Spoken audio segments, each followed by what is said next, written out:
நம்ம திண்டுக்கல் மாவட்டம் வேடசுந்தூர்ல கோக்காவட்டி கிராமத்தில் சுமார் 27 அடி உயரமாகவும் ரொம்ப சக்தி வாய்ந்துள்ள கோயிலாகவும் இருக்கிறதா நம்ம காசி லிங்கேஸ்வரர் கோயிலுங்க.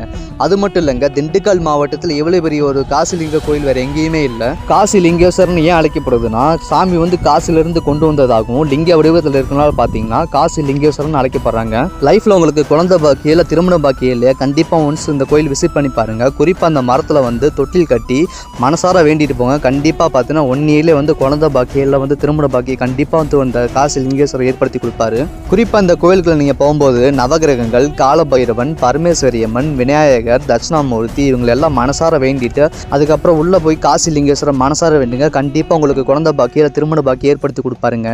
அது ஃப்ரைடே அன்னைக்கெல்லாம் போயிட்டீங்கன்னா கண்டிப்பா அவ்வளோ கூட்டமா இருக்குங்க. சிவராத்திரிக்கெல்லாம் சொல்லவே வேண்டாம். ஸோ போனீங்கன்னா உங்க ஃப்ரெண்ட்ஸ் அண்ட் ஃபேமிலியோட போய் ட்ரை பண்ணி பாருங்க. கண்டிப்பா உங்களுக்கு நல்லதே நடக்குங்க. திண்டுக்கல் மாவட்டத்தில் இப்படி ஒரு கோயில் இருக்கிறது சில பேருக்கு தெரியாம இருக்கலாம். ஸோ என்ன பண்றீங்கன்னா, இந்த வீடியோ பார்த்துட்டு வீடியோக்கு ஒரு லைக் கொடுத்துட்டு வீடியோ மறக்காம உங்க ஃப்ரெண்ட்ஸ் அண்ட் ஃபேமிலிக்கு ஷேர் பண்ணி விடுங்க. குறிப்பாக கல்யாணம், குழந்தை பாக்கி இல்லாதவங்களுக்கு இந்த வீடியோ ஷேர் பண்ணி விடுங்க.